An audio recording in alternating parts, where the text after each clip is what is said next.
교육의 조단우 선생님입니다. 반갑습니다.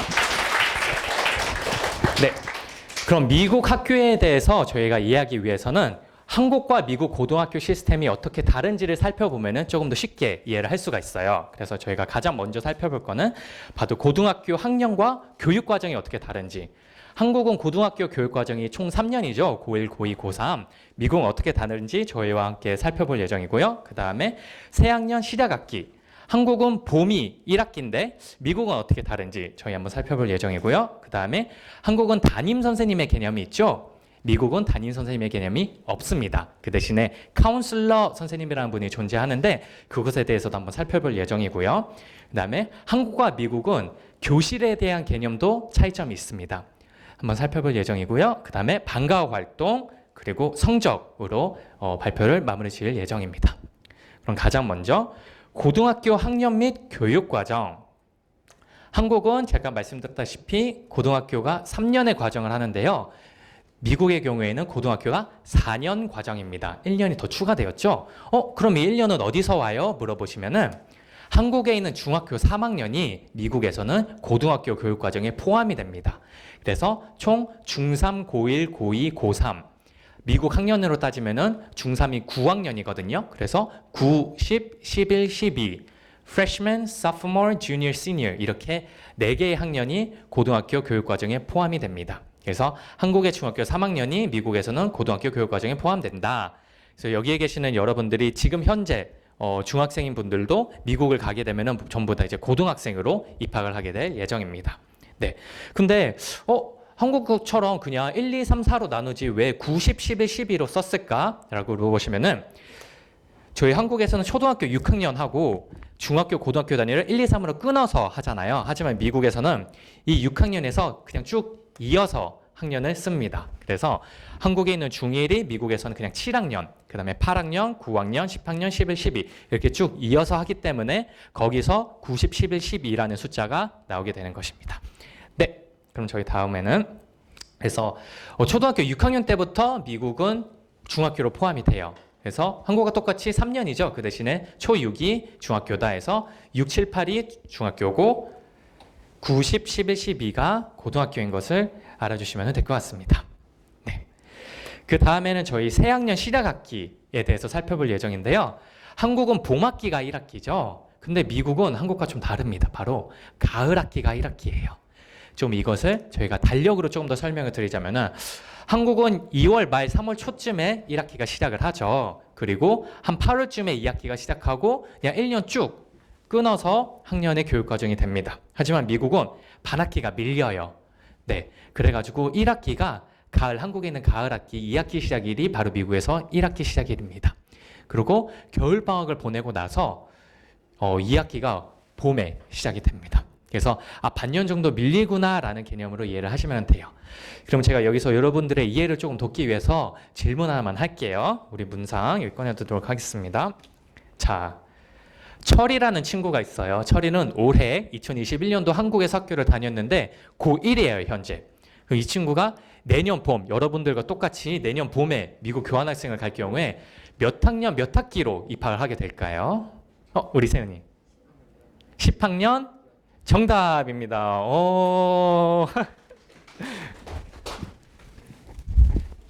네, 맞습니다. 조금 더 쉽게 이해를 도와드리자면은 지금 현재 있는 학기 있잖아요. 현재 있는 학기에 2학기로 들어가는구나로 이해를 해주시면 돼요. 현재 학기에 2학기를 하시고 그다음에 여름에 한국에 잠시 귀국하셨다가 다음에 이제 그 후에 학기는 이제 새학년으로 가게 되겠죠. 철이 같은 경우에는 고1 2학기와 고2 1학기를 미국에서 보낼 예정입니다. 그 다음에 담임 선생님. 한국에서는 담임 선생님이 존재를 하죠. 하지만 미국에서는 담임 선생님이 존재하지 않습니다. 그 대신에 카운슬러 선생님이라는 분이 존재를 해요. 이분은 우리 학생뿐만 아니라 전 학생, 학교에 만약에 1000명이 있어요. 그럼 1000명을 전부 다 담당을 하는 거예요. 그러면 되게 바쁘시겠죠. 그래서 일일이 그런 개인적인 상담을 하시기까지는 조금 어렵고요. 미국은 그래서 어떻게 되냐? 궁금한 게 있을 때는 한국은 그냥 담임 선생님한테 전화하시고 학부모님들 편하게 담임 선생님 뭐 언제 시작해요? 뭐 언제 끝나요? 뭐 이거 해야 되는데 어떻게 해요? 많이 여쭤보시잖아요. 그 미국은 그렇게 친절하지 않습니다. 학생들을 강하게 키우는 나라예요. 학생 스스로 홈페이지나 이런 선생님 만약에 학교 내 수업에 대한 문제다 그러면 수업 선생님을 직접 찾아가야 되고 학사 일정이라 그럼 학생 스스로 그냥 홈페이지나 그런 데서 학생 일정을 찾아봐야 되고 어떻게 보면은 학생이 고등학생임에도 불구하고 대학교 시스템을 경험해 본다라고 생각하시면 돼요. 그래서 미국이란 나라가 왜 학생이 좀 일찍부터 자립성이랑 자립심이 생기냐? 바로 학생 스스로 헤쳐나가야 되기 때문에 이런 것들이 조금 더 생기는데 도움이 되는 환경입니다. 네, 그래서 더 이상 엄마 품에 있는 그런 마마보이, 마마걸 그런 거에서 벗어나서 스스로 뭔가를 해봐야 되는 그런 생존, 그런 시스템을 조금 더 경험해 보게 될 예정이에요. 그래서 뭐 수업 관련된 질문은 해당 선생님, 우리가 대학교에서 해당 교수 찾아가는 것처럼 해당 선생님과 직접 상의를 해야 되고요. 학사 일정 그런 것들에 대한 궁금증은 이제 학교 홈페이지 또는 행정부를 직접 학생이 찾아가야 됩니다. 그리고 카운슬러 선생님을 찾아갈 때는 미국에서는 저희들이 학교 처음에 시작할 때 새학기 때 한 2주 정도 수업 정정 기간이 있어요. 대학교 때처럼. 그럴 때 카운슬러 선생님 찾아가가지고 더 이거를 바꾸고 싶어요. 그럴 때 찾아가거나 아니면은 우리 교환학생 친구들은 해당이 되지 않지만은 카운슬러의 주 목적은 바로 대학교 관련된 일이에요. 그래서 저 여기 학교 지원할 거예요. 그 학교로 나중에 성적 보내주세요. 그런 거 관련돼서 주로 문의를 많이 해주시는 분입니다. 네. 그러고 내가 수업을 들을 때에는 한국에서는 학생들이 같은 수업에 있고 학교 선생님들이 수업마다 돌아다니잖아요. 미국은 반대예요. 학교 선생님들이 자기의 방이 있고요. 학생이 그 선생님의 수업을 들어 직접 가야 돼요. 그래서 조금 더 쉽게 설명을 드리자면은 자, 이게 학교 지도인데요. 제가 예시로 하나 가져왔어요. 내가 1교시 수업은 한 요쯤에서 들었어. 근데 2교시 수업은 3층에 있는 이 수업에서 들을 수가 있어. 그 다음에 3교시는 또다시 한 2층쯤 내려와서 한 여기쯤에서 그 음악을 들어야 돼. 이런 식으로 교실마다 수업이 다르기 때문에 항상 이제 수업을 처음에 시작할 때는 내가 어떤 수업을 어디서 듣는구나를 참고하시면 도움이 많이 됩니다.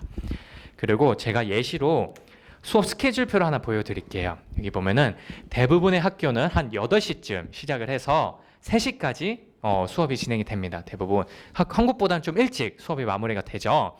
근데 여기 보시면 대략 1시간가량 정도 수업을 진행을 하는데 수업 사이의 간격 시간을 보면은 여기 8시 50분에 끝나는데 그 다음 수업이 8시 53분에 시작을 해요.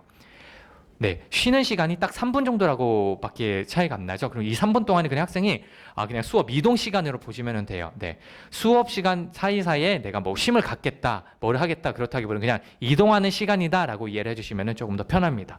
그래서 이런 수업 사이사이에 쉬는 시간이 좀 짧은 대신에 그 대신에 학교가 좀 일찍 끝난다. 네, 그 점과 그리고 2, 3분 정도의 휴식 시간이 2, 3분 정도밖에 안 되니까 동선을 좀 확인을 하고 내가 다음 수업을 들어갈 때 사용하는 정도, 화장실 한번 들리는 정도로 사용해 주면 됩니다. 근데 미국은 이렇게 수업이 3시에 끝나네? 뭔가 굉장히 일찍 끝나잖아. 그럼 나머지 시간에는 우리가 뭐를 해야 될까? 바로 방과 후 활동입니다. 이 방과 후 활동, 영어로는 extracurricular activities, 굉장히 긴 단어인데 이 방과 후 활동이 학교의 절반이다라고 할 정도로 굉장히 큰 비중을 차지를 하고 있어요. 그래서 여러분들이 그냥 학교 가면은 한국에서는 학교 갔다 와서 잠시 쉬었다가 학원을 가는 개념이잖아요. 미국은 학교를 갔다가 와서 방과 후 활동을 한다라고 이해를 해주시면 편해요. 그래서 3시에 끝나고 그냥 나 집에 와서 뭐 컴퓨터 좀 하다가 스마트폰 만지다 그런 게 아니라 미국에 가면은 저는 학생들 여러분 모두에게 방과 후 활동을 꼭 참여해봐라라고 추천을 꼭 드리고 싶어요.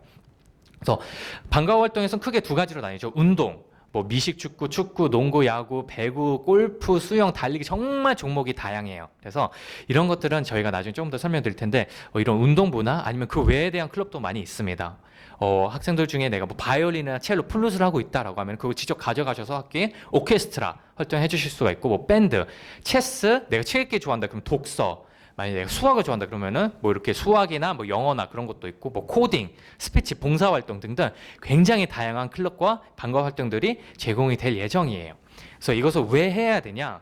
여러분들 친구 사귀는 거랑 문화 배우는 길에 가장 쉬운 길이에요. 그래서 그것뿐만 아니라 그냥 수업만 듣고 집에 와서 호스트 부모님 뭐 한두 마디 나누는 것도 좋지만은 내가 영어를 정말 늘고 싶다라고 하면은 이런 방과 활동에 가가지고 직접 애들이랑 부둥 끼면서 뭐 싸울 때는 싸워보고 뭐 내가 할 말 있던 걸 주장도 해보고 팀워크도 하면서 배워가면서 영어가 늘기에 가장 최적화된 길은 학교 수업보다는 바로 이 방과 후 활동이라는 점 저희들이 말씀을 드리고 싶어요.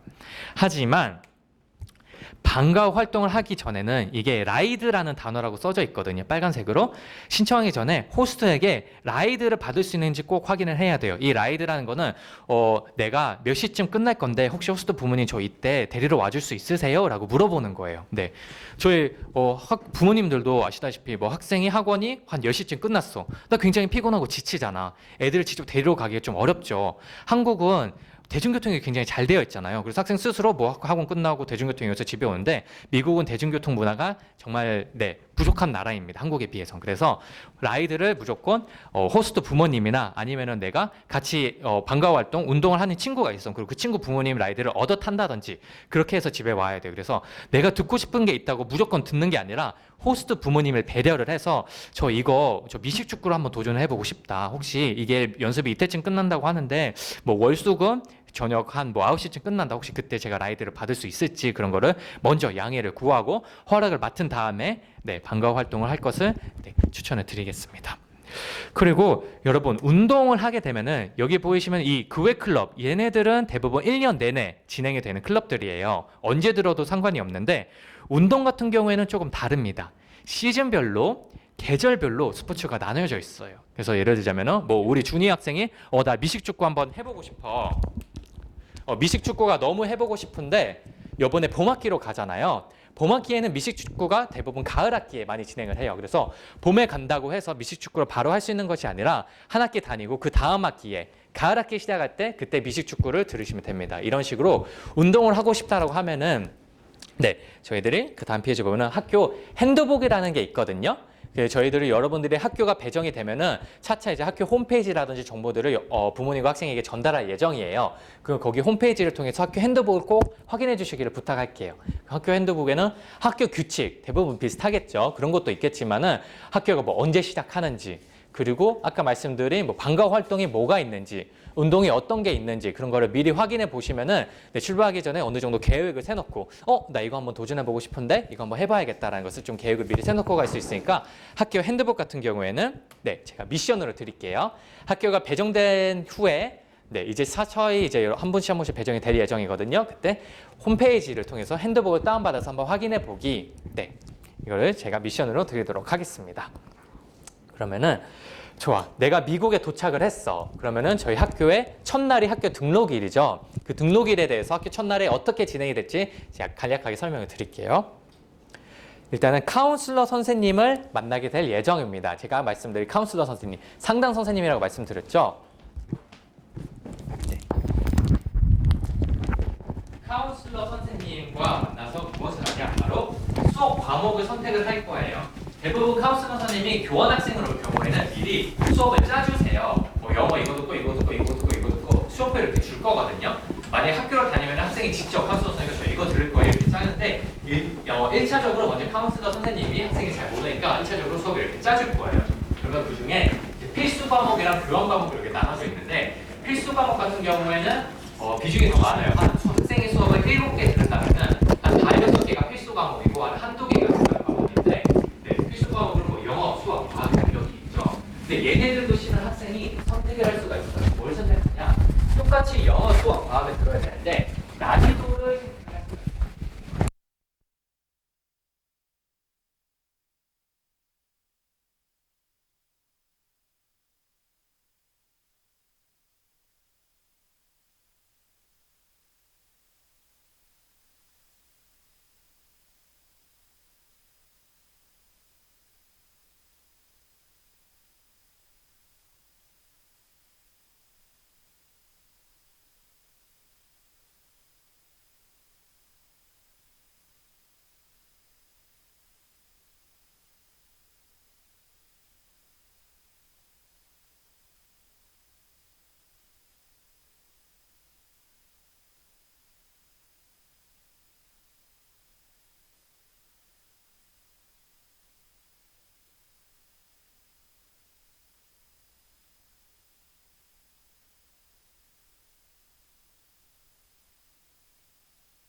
못할 것 같아. 너무 내가 굉장히 자신감이 없어. 영어에 대한 나 어떻게 될지 잘 모르겠어 라고 하면은 가장 중요한 건 딱 하나예요. 여러분.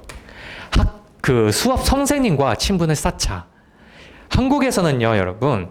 선생님이 특정 학생에게 도움을 준다. 그럼 그런 행동을 해서는 안 되죠. 만약에 내가 준이랑 너무 친해. 그래서 준이한테 야 준아 너 있잖아 시험에서는 이런 거 위주로 좀 공부를 하면 도움이 많이 될 것 같아. 그런 식으로 특정 학생만 어떻게 보면은 편애하게 돼서 굉장히 크게 법의 처벌을 받죠. 하지만은 미국은 그렇지 않습니다. 미국은 선생님 각각의 권한이 굉장히 넓어요. 그래서 내가 원하는 학생이 성공하기 위한 도움을 줄 수 있으면은 그 학생을 마음껏 도움을 줄 수가 있어요. 실제로 어떤 상황이 있었냐면은 이거는 실제 이번 학기 지금 현재 다니고 있는 한 학생에 대한 예시예요. 이제 철이라는 가명을 쓸게요. 철이가 시험을 망쳐서 F를 받을 위기에 처했어요. 그래서 한 10개의 문제 중에 4개 문제를 아예 백지 상태로 냈어. 근데 평소는 철이가 그 선생님이 되게 좋아서 그런지 막 커피도 한 번씩 사다 드리고 굉장히 볼 때마다 웃으면서 인사도 드리고 굉장히 친절하게 보이니까 선생님 봤을 때 얘가 나 철이 굉장히 아끼는데 얘 그냥 이대로면 F를 받아. 얘 한국으로 돌아가야 돼. 그래서 그러니까 마음이 약해져서 그 다음날에 철이가 실제로 풀지 못한 10개 문제 중에서 4개 아예 백지로 냈다 그랬죠. 그 4개들을 문제를 실제로 구글 번역기, 선생님 뭔 뜻인지도 몰라. 그냥 영어를 한국어로 구글 번역기를 통해서 한국어로 번역을 한 다음에 이 4가지 질문만 따로 다시 볼 수 있게 재시험을 볼 수 있게 해줬어요. 한국이면 난리 나겠죠. 특정 학생만 배려를 했다고. 근데 미국에서는 이게 충분히 일어날 수 있는 상황이다. 그래서 내가 수업에 대한 성적에 대한 욕심이 있거나 걱정이 된다면은 무조건 선생님과 친분을 쌓자. 이 점을 꼭 기억해 두시기 바랍니다. 네. 그 다음에 미국에서 학종 관련해서 또 중요한 게 하나 있어요. 바로 표절. 영어로는 plagiarism이라는 단어거든요. 이 표절이 미국에서는 굉장히 엄격합니다. 미국은 정직을 굉장히 중요시하는 나라예요. 그래서 표절이 뭔가? 표절은 다른 이의 글, 특히 인터넷에서 여러분 지식인 많이 활용하시죠. 그럼 지식인 다 포함해서 위키피디아 포함해서 어떤 논문 포함해서 책 포함해서 아무리 사소한 아이디어라도 내가 어디 곳에서 참고를 해서 왔다. 그러면은 그게 내가 여기서 참고했어요라는 그 말을 쓰지 않으면 전부 다 표절로 처리가 돼요. 그리고 이거는 위키피디아, 지식인 등 모든 것을 내가 인터넷에서 따왔으면 무조건 그냥 적으세요. 무조건 적으세요. 그 이유가 뭐냐면은 선생님들은 전부 표절을 확인할 수 있는 프로그램이 다 각각 가지고 있습니다. 그리고 미국이 굉장히 이 시스템에 대해서 엄격해서 이 표절 프로그램이 굉장히 잘 발달이 되어 있어요. 학부모님들이 한 번도 보지 못하는 것을 얘네들은 잡아냅니다. 이 프로그램들은. 그래서 기준이 매우 엄격하기 때문에 항상 내가 어디에서 아이디어를 따왔다라고 하면은 저 여기에서 따왔어요. 물론 알아요. 여러분 창의성, 내 머리에서 직접 나오는 생각은 굉장히 드뭅니다. 석사를 나오건 뭐 박사를 나오건 대부분 보면은 참고 논문이 막 몇십 개, 몇백 개씩 이렇게 있어요. 그분들도 다 여태까지 나온 것들을 정리해가지고 설명을 한 거지 직접 머릿속에서 새로운 아이디어를 따온 분들은 굉장히 적거든요. 선생님들도 알고 있어요. 그래서 이 학생이 어디서 따왔겠구나를 알고 있어서 그냥 내가 위키피디아에서 따왔어. 그럼 그거 그냥 당당하게 얘기를 해요. 나 위키피디아에서 이거 따왔다고. 그래서 적는 거라고 이렇게 당당하게 표기를 해주시면 됩니다. 그래서 표절이 걸릴 경우 페이퍼가 0점 처리가 되고 과목 자체가 F를 받을 수도 있습니다. 그리고 표절이 자주 걸릴 경우에는 바로 학사경고 처리가 될 수도 있어요. 그래서 요약하자면은 절대 표절은 금지하고 항상 출처를 적을 것 기억해 주시기 바랍니다. 자, 그럼 만약에 내가 표절 등 이런 걸 해가지고 성적 유지에 실패를 했어. C 이하로 받게 되었어. 그럴 경우에는 총 이렇게 3가지 중 하나로 학생이 받게 될 거예요. 가장 그냥 라이트 할 경우 학생이 한 C, BC 정도 사이야. 그러면은 한 경고장 정도 가볍게 받을 예정이에요.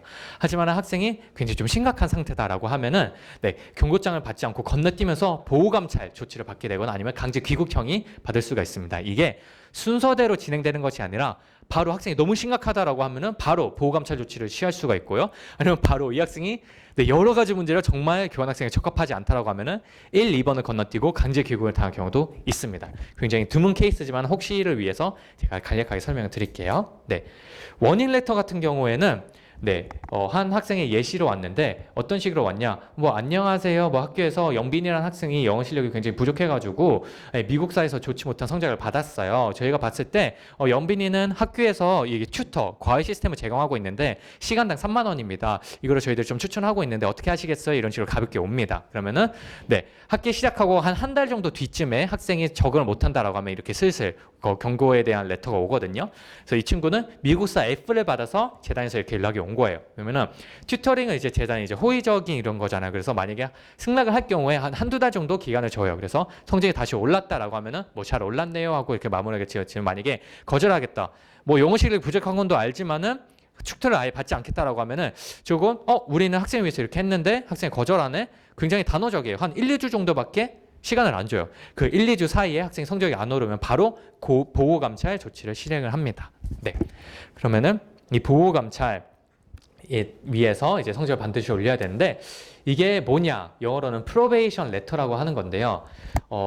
이 학생의 것을 예시로 가져왔어요. 학생이 수업에서 F를 받고 있다는 사실이 보고되었습니다. 학생이 이제 학교 성적을 IC에서 요구하는 이 C학점 이상으로 올려야 되고 그것뿐만 아니라 모든 방과 후 활동, 방과 후 활동을 듣잖아요. 그런 것들이 학점이 오르기 전까지 강제 중단이 돼요. 이거는 교환학생뿐만 아니라 미국 학생들 전부 다 포함이에요. 그래서 미국에 굉장히 유망주, 운동 유망주 같은 친구들 있잖아요. 그 친구가 만약에 C 이하야. 그럼 걔네들 얄짤없이 운동부에서 중단이 됩니다. 학점을 올리기 전까지. 네, 이거는 미국에 다니는 모든 학생들에게 동일시 적용되는 규정이고요.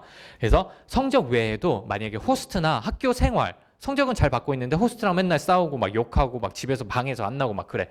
그럴 경우에도 이 보호감찰 조치가 발행이 될 수가 있고요.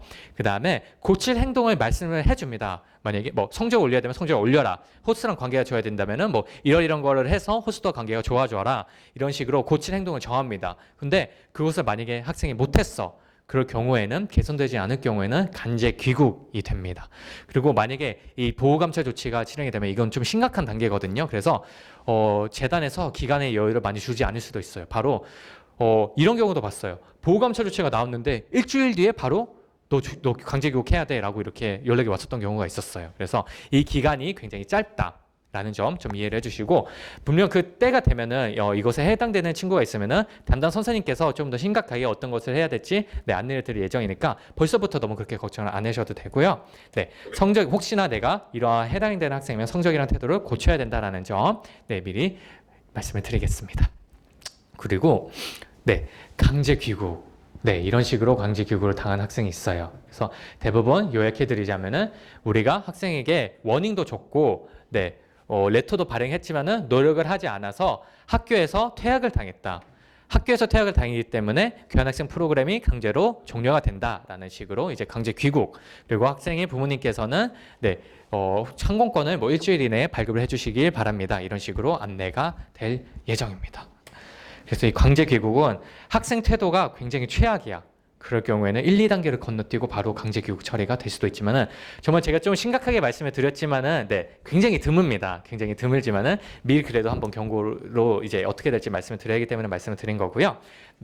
경고장 없이 이렇게 보호감찰 조치를 취할 수도 있고 보호감찰 조치 없이 강제 귀국에 당할 수도 있다라는 점 제가 설명드릴게요.